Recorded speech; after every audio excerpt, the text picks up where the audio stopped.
My name is Niko von Glasow, and I'm 60 whatever years old. And I was born with short arms because my mother took thalidomide. And What a coincidence.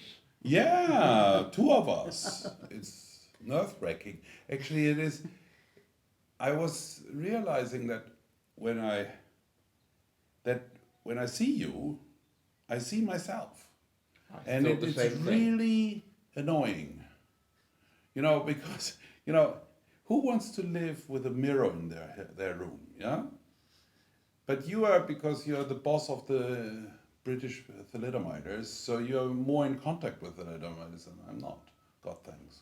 I wish I was the boss of the British thalidomiders, but Aren't yes, I you? know what you mean. Aren't you? Well, yes and no. Okay. We'll come to that. Anyway, let me first ask you about this lovely place that we're interviewing you in. How did you find it? How did you come across it? Um, all my life, I loved big projects. When I don't have a big project, it makes me really nervous.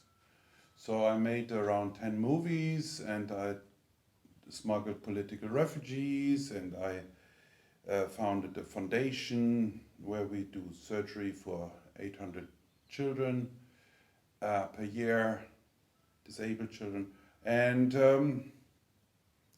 then I decided to stop making movies. And then I was really depressed because I have no big project. So I bought this ruin in Tuscany, which was a huge mistake until my rich uncle died, and then it went on. And so we could renovate it. What kind of people come to your place, and why did you open it up to others? I need money. Yeah. I mean, big houses need a lot of money, and I need even more money because I spend a lot of money, and and I love, I made my normal life, which is having a lot of friends and over and eating a lot, as you can see, and drinking even more, to my profession, and so now I have do big parties and big events here, and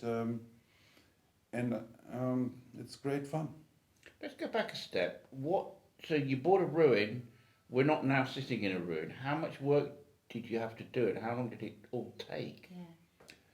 And because I'm a film producer, I've been a film producer, I could do it quite fast. 1 year it took me, and basically anything you see here, except some pictures in the house, is all new. So this is a new house, and later maybe my son shows you the house, and we renovated everything: plumbing, electricity, roof, floors, windows, everything. And I tried to do it in a way that you would never see it's new. And because I made also some historical movies, I know a little bit about how to fake history. What year was it that you started on the project? 10 years ago. So let's do the math. It's 2012. Nice. So almost 11 years ago. Yeah, Yeah. we're getting older. Shit. Okay, so, but I guess people in Germany or the United States or the UK might think, oh God, getting a huge building project done in Italy, that must be really, really difficult. Permits, people running late, people not showing up. How much of a nightmare was it to project manage? It was lovely. I had no problems whatsoever. But I made a movie in St. Petersburg with the mafia. I mean, that was a bit more difficult. No, it's no. I was lucky. Like I'm. I am very lucky person. I'm really lucky. So I got most of the people who worked on the house from the village. And at that time, there was not such a boom of building. And I relaxed, you know, because I did build also a house in London. And there was the same thing. I mean, it went much worse. I mean, London was a real nightmare, yeah? Because there are no builders, yeah? There's... Well, they're usually Polish or Bulgarian. Or Indian, and they're great. Because the Brits don't work and, you know, they drink and complain and say foreigners out. Clever guys, yeah? So that was really difficult, but Italy was cool, you know. And Tuscany has a tradition of great craftspeople. So, and God thanks, the plumber became my best friend, and he comes every day. So how do you get people to know about this place? Internet, I mean, Airbnb, Booking.com, and, you know, because we have a lot of, most of my guests are quite wealthy or famous, and when famous people talk about something, other people listen. Right. So Gotcha. that helps. So what's the concept then? I mean, you know, this isn't a regular check-in, check-out hotel. You don't get Mr. and Mrs. Jones or Mr. and Mrs. How do you know Mr. Jones was here? I mean, never well, told you know, I've been looking Terrible. through I your shouldn't register. talk about my... But, you know, it's not somewhere where somebody picks up the phone and says, hey, I want to just stay a couple of nights. No. Do you have a double room? How does it work? It's basically this. I don't hire any professionals. We are all friends and family. And my guests, once they're paid a lot of money, they can do whatever they like. They can run naked into the wine cellar and drink it all. They can, you know, they are at home. And we are their friends. And we don't serve them.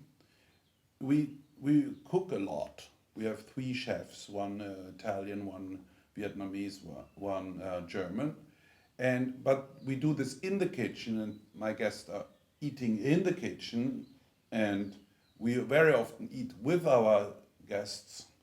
And so it's, you know, when normally you go in a hotel and someone comes to you and you say, do you want another Prosecco?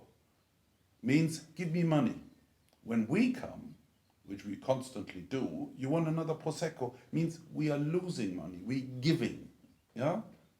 They already bought it. Yeah, it's all Yeah. inclusive. Mm-hmm. So everything is inclusive. Whatever you want, you get.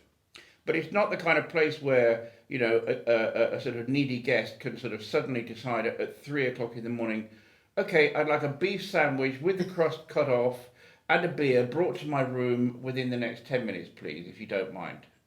Yes, they can try. What would be the response? I try my best. We do it. Really? Sure. Yeah, sure. But at 3 in the morning, we are mostly still drinking with our guests, so they will not wake me up. And they could make their own beef sandwich from the kitchen. No, we are better to make beef sandwiches. Well, we're pretty good in doing beef sandwiches. I mean, people book this for their big day, right? Yeah, they're for anniversaries, for weddings, but also we had one guy who was kind of owner of Google. I can't name, not the big one, the next big one. He came with his wife and a baby here and stayed for 10 days. He booked the whole place. Yeah. Nice. So that means nobody else could come. No. He wanted privacy. Yeah. Right. Yeah. And he paid the full price.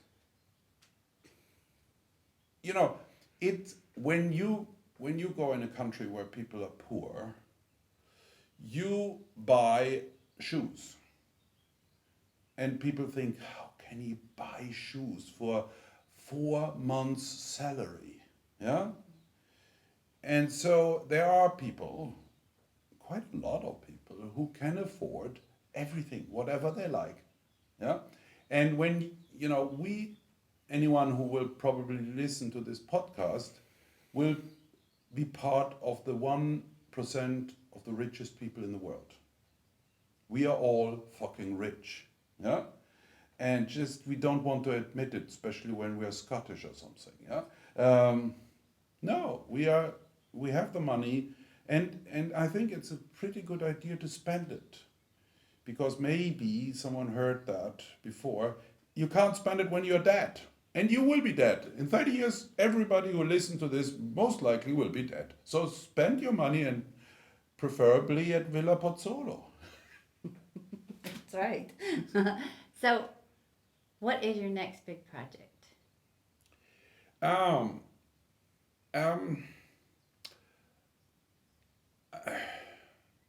I tried to stop drinking. That's a huge project. Yeah. I try to work on myself and I try to be a better person, which is, I think, maybe the biggest project I ever endeavored. For most of us. To be the best version of yourself. Yeah. Not of myself. I want to just be nicer to myself and to others. Okay. Now, if people want to get in touch, you've got a website, correct? Yeah, Villa Pizzolo. You find me on the internet. Okay. And if people want to find your films, because I think anybody who's made a film with the mafia in St. Petersburg, people might be intrigued to watch that film.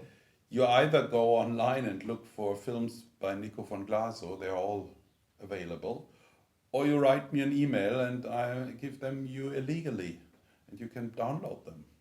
Don't tell my distributor. Okay, if Niko's distributor is listening to this podcast, Yes. just cover your ears up, please. Please.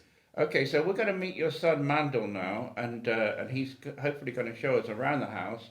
And you've got quite a menagerie here as well, haven't you? People or No, I mean the animals. Oh, the animals. Yes, we have, 250 animals. And my mother already had a problem with, animal addiction, and now my son has an Really? animal addiction. And I like animals too, except the cows. So we have animals, yes. And we eat them, and they're very, they're great. Great, well hopefully Mandel will be able to show us the animals as well. Yeah, and the house. Amanda will do the Absolutely. same, I hope. Okay, Niko, thank you very much indeed Thank for sparing you. the time for us. Thank you.